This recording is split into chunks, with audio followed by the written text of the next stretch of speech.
Bom dia, boa tarde, boa noite, Juliana. Não sei que hora você está assistindo nosso vídeo, mas a gente vai falar aqui um pouquinho se a Covid-19 é ou não uma doença relacionada ao trabalho, e as integrantes do grupo são Amanda Corona, Amanda Moura e Luísa Barcelos. Antes de entender se a Covid-19 é ou não uma doença relacionada ao trabalho, é preciso saber o que é a Covid-19. A Covid-19 é uma doença causada pelo coronavírus, denominado SARS-CoV-2, que apresenta um espectro clínico variando de infecções assintomáticas a quadros graves. De acordo com a OMS, a maioria dos pacientes com Covid-19 podem ser assintomáticos ou oligossintomáticos, e aproximadamente 20% dos casos detectados requer atendimento hospitalar por apresentarem dificuldade respiratória, dos quais aproximadamente 5% podem necessitar de suporte ventilatório. Para saber se a Covid-19 é uma doença relacionada ao trabalho ou não, a gente tem que analisar alguns fatores. Por exemplo, de acordo com o artigo 20, parágrafo 1º da Lei nº 8.213/91, lá eles consideram doenças endêmicas, quando adquiridas dentro do local de trabalho, doenças trabalhistas. Então, quando se trata de uma pandemia, que é algo muito maior do que uma endemia, com uma gravidade muito superior, eu acredito que o artigo também tem que valer nesse caso. Além disso, a contaminação de uma pessoa, ela pode ocorrer tanto dentro de casa, no local de lazer, ou quanto no deslocamento da residência para o trabalho ou dentro do trabalho. Então, sendo assim, o empregador ele vai ter que ter algumas medidas administrativas, como o fornecimento de equipamento de proteção individual ou medidas protetivas. Então, a partir disso, a gente pode dizer que a Covid-19 pode ser entendida como uma doença profissional, pois ela pode ser desencadeada no exercício do trabalho ou em determinadas atividades trabalhistas. Aqui são doenças que estão sendo acometidas pela Covid-19. Os profissionais de saúde que estão lidando com essa pandemia de frente, motoristas de transporte públicos e operadores de caixa, porque eles têm muito contato com o público, e comissários de bordo, que eu acho que principalmente no início da pandemia foi uma profissão que foi bastante afetada. Meu nome é Amanda Moura e eu vou falar dos custos diretos e indiretos da Covid-19. A gente pode começar aqui falando dos custos hospitalares. Então, a internação do paciente por dia está em torno de R$ 1.400 a R$ 2.500 para a família, né? O custo diário das internações em todos os hospitais do país está em média aí 42 milhões por dia e até o momento já foram gastos com a pandemia 509 bilhões. A gente tem que lembrar que dentro desse valor a gente tem o preço dos insumos usados para combater a pandemia, né? A gente tem a questão que subiu aí disparadamente por causa da grande procura. Por exemplo, uma máscara N95 custava em média R$ 5, e agora na pandemia pode chegar a R$ 60 a unidade. O outro custo direto foi a questão aí do país envolvendo a questão financeira, né? Porque por semana o país perde 20 bilhões devido à paralisação, ao distanciamento social. Os custos ambientais e pessoais. O custo ambiental, na verdade, diminuiu drasticamente. Nessa imagem superior a gente pode ver a região da China. E no mês de janeiro a gente tinha uma densa nuvem de dióxido de nitrogênio. E logo em fevereiro a gente pode ver que está praticamente nula aí. Então acho que a natureza agradece muito a redução das emissões de poluentes, né?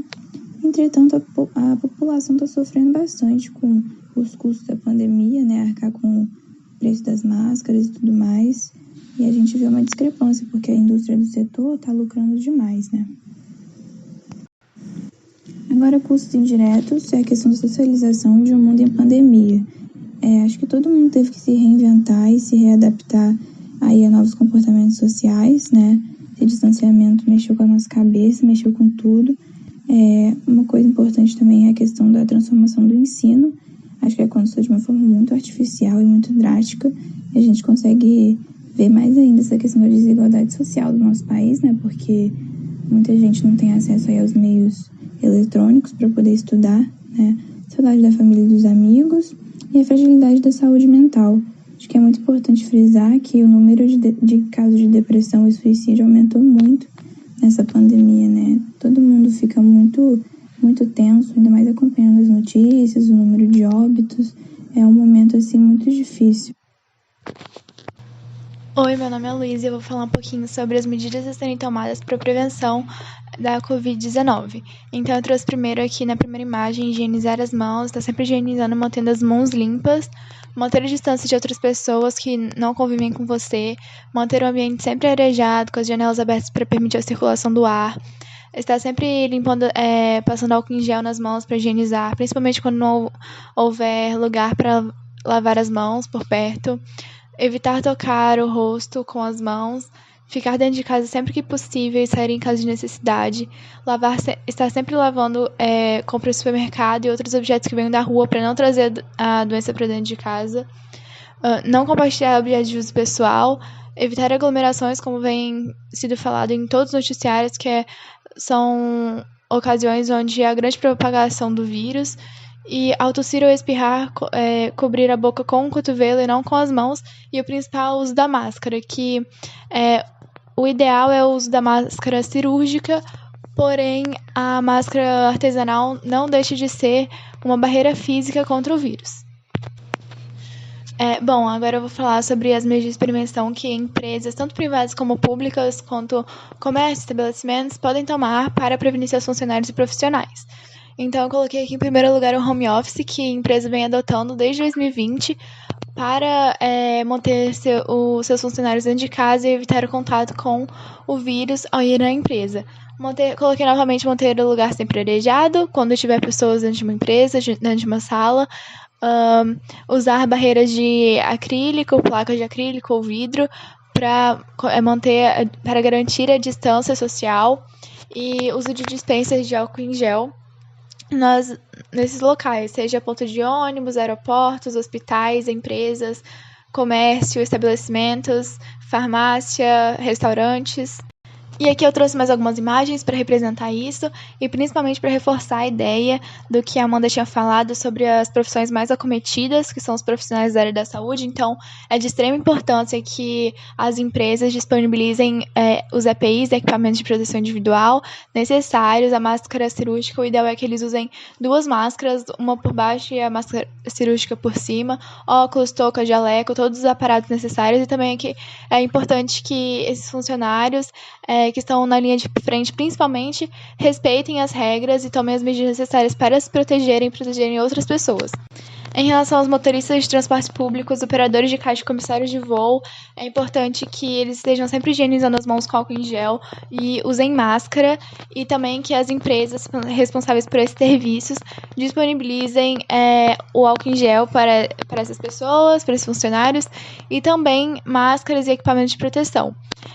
É essencial também que ao entrar em estabelecimentos, ao entrar num avião, no aeroporto, num restaurante, num transporte público, que estejam medindo a temperatura para ajudar a não deixar pessoas contaminadas entrarem nesses locais.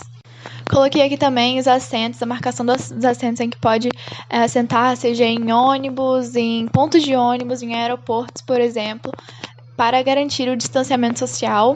E acima também tem uma imagem de supermercado no caixa que tem adesivos no chão demarcando para reforçar e conscientizar as pessoas a manter o distanciamento e colocar o local em que elas devem ficar. E por fim, coloquei a desinfecção dos locais onde há grande circulação de pessoas, principalmente as escolas, quando estava tendo aula, também é importante. E essa imagem que está aí é de um aeroporto, onde há grande circulação de pessoas, grande movimento, pessoas saindo de lugares e voltando, circulando entre o país. E para finalizar, eu trouxe aqui algumas placas que podem ser utilizadas por empresas e estabelecimentos para colocar na frente desses locais para garantir o distanciamento social e conscientizar as pessoas sobre higienizar as mãos e a obrigatoriedade de uso da máscara dentro desses locais. Aqui estão as referências que usamos para realizar o trabalho. E obrigada por assistir!